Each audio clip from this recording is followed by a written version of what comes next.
Okay, so picture this. You're literally the strongest hunter in the entire world. You're a regressor, which sounds great, right?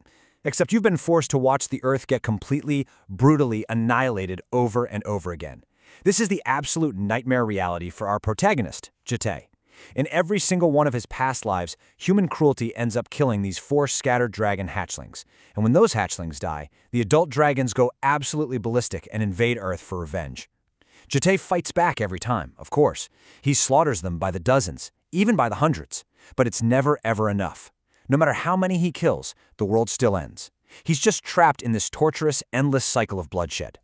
So that brings us to the ultimate question, doesn't it? What do you actually do when brute force completely fails you?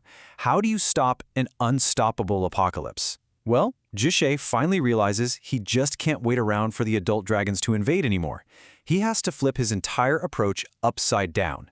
And he comes up with this desperate and honestly kind of insane new strategy for this latest regression. His grand plan? Just kidnap the beings that cause it. Seriously, instead of trying to fight off these towering, furious adult dragons, Jite decides to change the board entirely. He sets out to track down the 4 dragon hatchlings first. Now, right now, they just look like ordinary, vulnerable human girls. So his goal is incredibly simple. Take them in, protect them, and give them the happy childhood they were violently robbed of in every other timeline. If he can pull that off, he literally stops the apocalypse before it even gets a chance to start. And Jite wastes absolutely zero time putting this into action. First up, he heads straight to Italy and secures the Green Dragon, who he names Bomb. Now, Bomb's clan has this special eyesight, making her incredibly perceptive. She instantly recognizes how terrifyingly powerful Jite is, but she agrees to go with him anyway. Next, he tracks down the Red Dragon, Yoram, out in the brutal wastelands of Africa, where she's just been fighting endlessly for the thrill of it. Finally, he journeys deep into the Amazon to find the Gold Dragon, Gale. And how do you convince a supreme being to follow a total stranger? It's simple, really. He just bribes her with donuts, egg tarts, and a promise of unlimited macarons. The shift here is wildly chaotic, and it's hilarious. Jite goes from being this ruthless, tortured warrior completely covered in dragon blood, desperately trying to delay the end of the world, to basically being a slightly overwhelmed stay-at-home dad. Overnight, he's playing the role of a protective father to literal monsters. We're talking buying them teddy bears, forcing himself to eat their absolutely terrible cooking, and chaperoning them at school dances.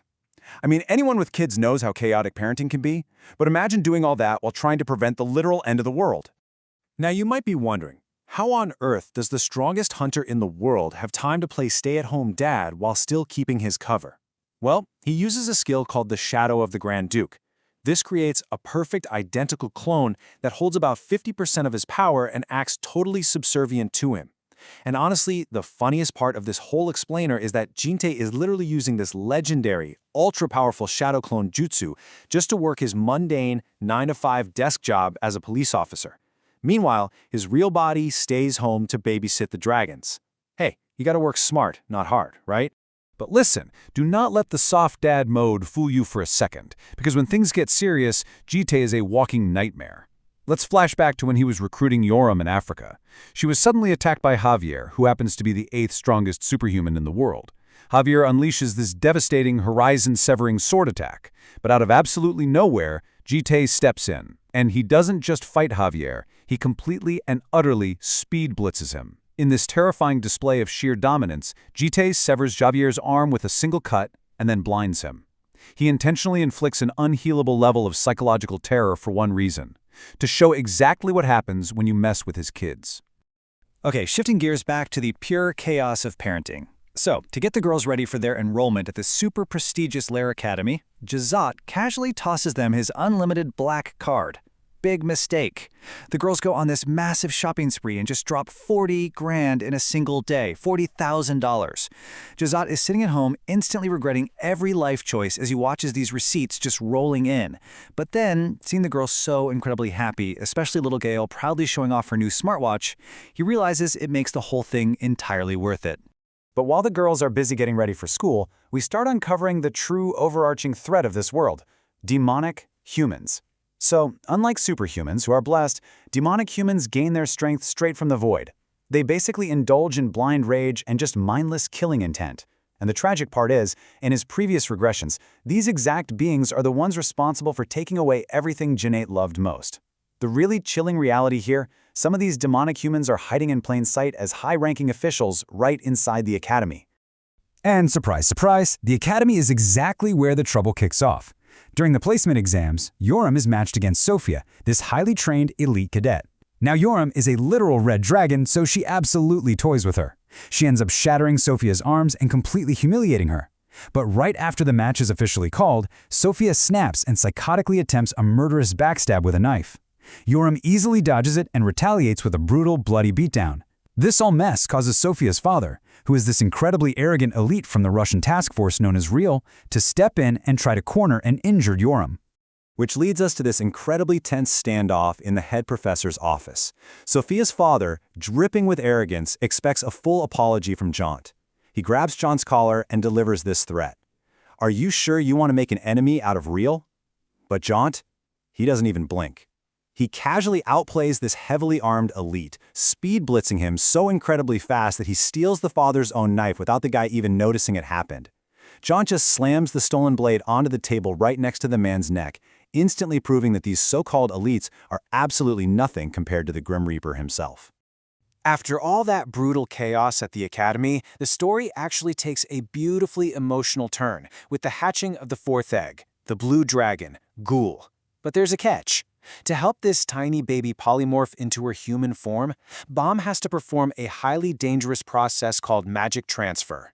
This technique uses the flow of mana to teach a spell, but it directly drains the lifespan and the physical energy of the one giving it.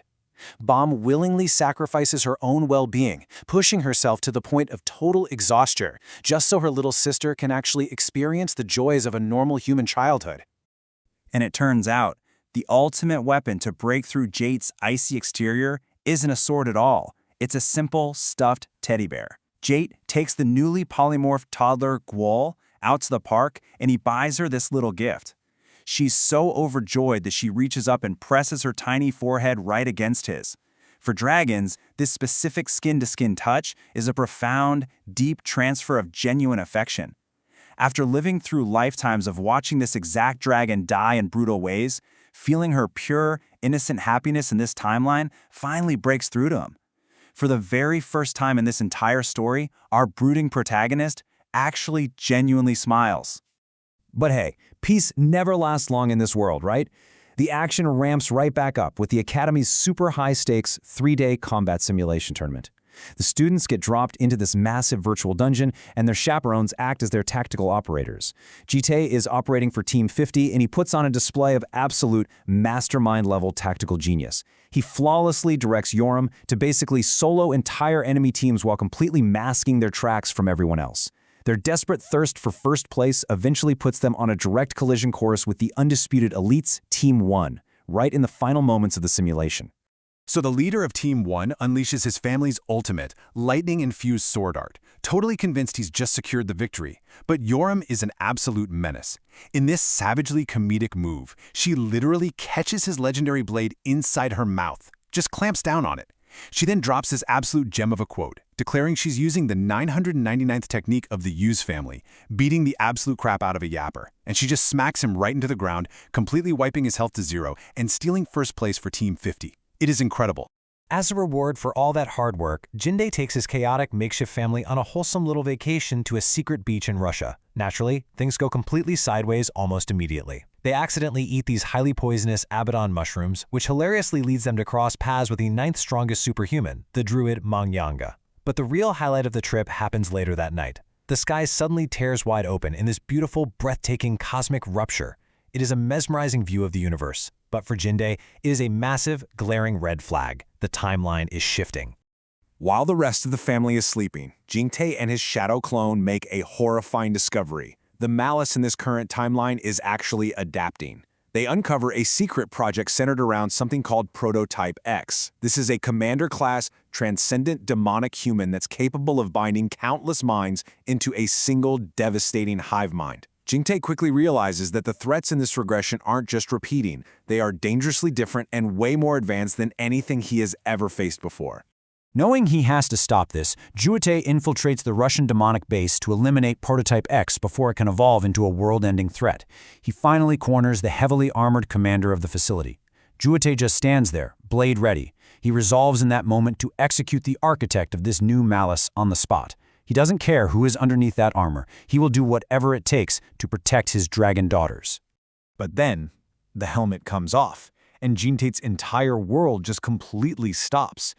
The explainer drops this massive, gut-wrenching plot twist. The commander-class demonic enemy orchestrating this entire nightmare is none other than Hai Bujal. She is Jintate's true past lover from his second regression.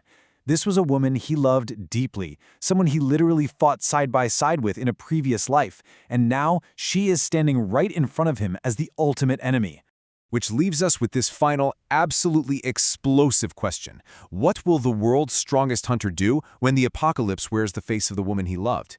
I mean, how can a man who has sacrificed literally everything to protect his new family bring himself to strike down the ghost of his past?